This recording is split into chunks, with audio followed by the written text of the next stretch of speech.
Light weight బంగారు diamond ఆభరణాలు, వందల రకాల డిజైన్స్ ఏవైనా ధర మాత్రం ఒక్కటే.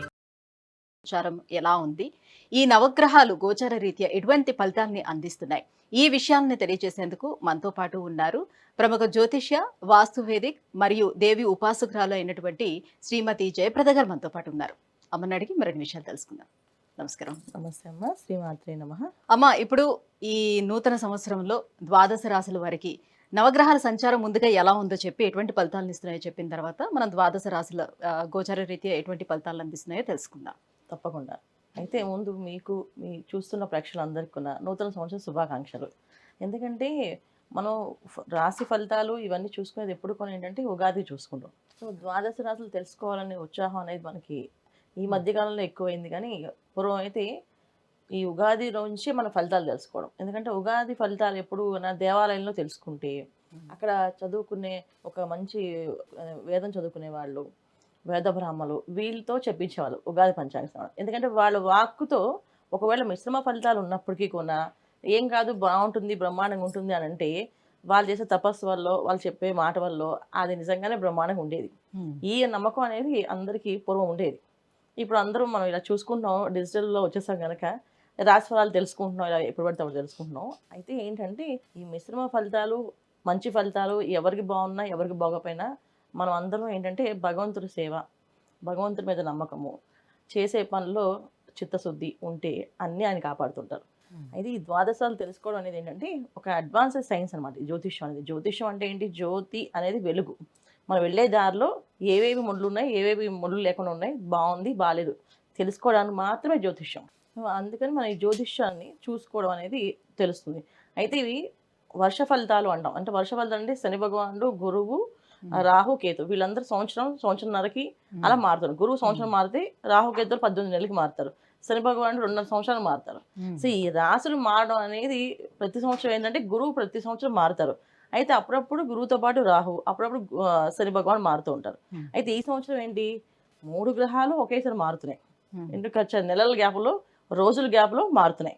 సో అందువల్ల ఏంటంటే ఫలితాలు అందరికీ కాస్త మంచి ఫలితాలు, కాస్త మిశ్రమ ఫలితాలు, కొంచెం ఇబ్బంది పెట్టే ఫలితాలు కూడా కనిపిస్తున్నాయి. ఎందుకంటే ఒకేసారి అన్ని గ్రహాలు మారినప్పుడు ఇలాంటి ఇబ్బందులు జరుగుతుంటాయి. సో అదృష్టం తన్నుకొస్తుంది, అలాగే దురదృష్టం తన్నుకొస్తుంది. అలాంటి ఇబ్బందులు ఈ రాశుల వాళ్ళకి ఈ సంవత్సరం అంతా ఉన్నాయి. సో గురువు మనకి మే నుంచి మారుతున్నారు. శని భగవానుడు మార్చి 30 నుంచి మారుతున్నారు. రాహు కేతువులు మే 21 నుంచి మారుతున్నారు. సో అంటే మే నెలలో 1-2 రోజుల తేడాలో గురువు, రాహు, కేతు ముగ్గురు మారుతున్నారు. మార్చి 30 నుంచి శని భగవానుడు మారుతున్నాడు. ఇలా మారినప్పుడు ఏమవుతుందంటే ఇక్కడ మళ్ళీ శని భగవానుడు మారుతూ ఎవరితో ఉంటున్నాడంటే శని ప్లస్ రాహు కలిసి ఉంటున్నారు ఒకే రాశిలో. అది కాస్తంత కొంచెం ఇబ్బంది ఫలితాలు కొంతమందికి. మీనరాశిలోకి శని ప్రవేశిస్తున్నాడు. శని భగవానుడికి రాహు ఎక్కడైతే మీనరాశి ఉన్నాడో శని భగవాన్ వెళ్ళి దాంట్లో ప్రవేశిస్తున్నారు. అంటే మార్చి 30 నుంచి, అంటే ఒక నెల రోజుల పాటు శని రాహులు కలిసి ఉంటున్నారు. అదొక కొంచెం గోచారంలో కాస్తంత ఇబ్బంది. తర్వాత రాహు మారుతాడు, మళ్ళీ కుంభంలోకి వెళ్తాడు. ఒక నెల రోజులే, మే రోజు రాహు మారుతున్నాడు, మార్చిలో శని భగవాన్ మారుతున్నాడు. ఈ మార్చి 30 అంటే ఏంటి, ఇక్కడ మనకి 3 నెలల రోజులు, ఏప్రిల్ నుంచి మళ్ళీ మే, అంత పెద్దగా ఉండదు. కాకపోతే ఆ ఉన్న 2 పాపగ్రహాలు ఒకే స్థానంలో ఉండడం వల్ల కాస్తంత ఒక ఊపు ఊపుతాయి, అందరినీ కాస్త ఇబ్బంది పడతాయి. కొంతమందిని కష్టపడితే కొంతమందిని మంచి రంగంలోకి లాక్కెళ్తాయి. ఇలాంటి సిచ్యువేషన్ జరుగుతుంటే వాళ్ళ జాతకంలో, వాళ్ళ జాతక చక్రంలో దశ అంతర్దశలు యోగిస్తున్నాయి అంటే ఇవి 2 కలవడం వల్ల మంచి ఫలితాలు, యోగించట్లేదు ఈ 2 కలవడం వల్ల చెడు ఫలితాలు, ఇవి కనిపిస్తున్నాయి అన్నమాట. అది సో మనం చూసుకోవాల్సింది ఏంటంటే ఏ రాశి వాళ్ళు ఏం పరిహారాలు చేసుకోవాలో తెలుసుకుందాం. అమ్మ, కర్కాటక రాశి వారికి 2025వ సంవత్సరం నవగ్రహాలు ఎటువంటి ఫలితాలను అందిస్తున్నాయి, ఏ గ్రహాలు ఏ స్థానంలో ఉన్నాయి? సో కర్కాటక రాశి వాళ్ళకి ఈ సంవత్సరం మంచి ఫలితాలు అని చెప్పుకుంటూ వెళ్ళడం తప్ప మిశ్రమ ఫలితాలు కనిపిస్తున్నాయి. కాకపోతే ఏంటంటే కర్కాటక రాశి అధిపతి చంద్రుడు కనుక వీళ్ళ ఆలోచన విధానం కూడా ఎప్పుడు కూడా ఏంటంటే ఏదైనా మా మంచికే అని అనుకునే తత్వం ఉంటుంది కనుక మంచి జరుగుతుంది. సో మంచి ఫలితాలు అనుకోవాలి. ఎందుకంటే శని భగవానుడు అష్టమ స్థానంలో ఉన్నాడు. వీళ్ళకి ఎంత మంచి పనులు చేస్తే సరే అష్టమ స్థానంలో ఉండే శని భగవానుడు ఖచ్చితంగా ఇబ్బంది పెడతాడు. ఎటువంటి ఇబ్బందులు పెడతాడో చెప్పడు. ఎందుకంటే 8th హౌస్ అనేది ఎప్పుడు మనకి సీక్రెట్ హౌస్. దాంట్లోంచి మనం గత జన్మలో చేసుకున్న కర్మ ప్రారంధాన్ని అనుభవించడానికి మాత్రమే 8th హౌస్ అనమాట. సో ఏదైతే కర్మ ఉందో అది తెలియదు. ఒకరు మంచి కర్మలు చేస్తుంటే మంచి ఫలితాలు వస్తాయి. వీళ్ళకు కూడా అష్టమశని భగవానుడు ఒకవేళ జాతకంలో వీళ్ళకి యోగ కారకుడు యోగం ఇస్తాడు అంటే తీసుకెళ్ళి మంచి టాప్ స్థానంలో పెడతాడు. కానీ పెడతాడు ఖచ్చితంగా. టాప్ స్థానం వాళ్ళు కింద దింపేస్తాడు. ఇది కొంచెం జరుగుతాయి. అంటే తీసుకెళ్ళి పెట్టడం ఒకటి, మళ్ళీ అలా ఉన్న వాళ్ళని తీసేయడం ఒకటి, ఈ రెండు కొంచెం జరుగుతాయి. సో ఈ 8th హౌస్ అనేది సీక్రెట్ హౌస్ అనమాట. ఎప్పుడు కూడా అది ఏం జరుగుతుందో చెప్పలా. అలాగే వీళ్ళకి కర్కాటక రాశి వాళ్ళకి అష్టమ స్థానంలో శని భగవానుడు కాస్త మార్చి నుంచి వెళ్ళిపోతున్నాడు అనుకుంటే మే నుంచి మళ్ళీ అష్టమ రాహు వస్తున్నాడు. సో అష్టమ రాహు వల్ల మళ్ళీ కాస్తంత ఇబ్బందులు. అష్టమ శని భగవానుడు అనేది చెప్పకుండా చేస్తాడు, అష్టమ రాహు చెప్పి చేస్తాడు.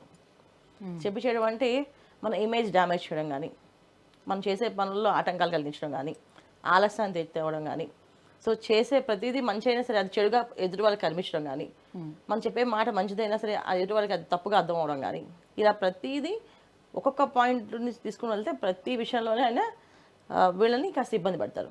అన్నిటికంటే పెద్ద ఇబ్బంది ఏంటంటే బద్ధకాన్ని బాగా ఇస్తారు రాహు. మామూలు బద్ధకాన్ని ఇవ్వడు. ఇంకా పని అయ్యే వరకు అసలు వాళ్ళని ఒక రకంగా తోస్తే కానీ చేరే పని, ఇంకా వదిలే, మాకేం అవదులే, మాకేం జరగదులే, అలా ఫిక్స్ అయిపోయి ఒక కాంక్రీట్ మైండ్లా పెట్టేసుకుంటారు.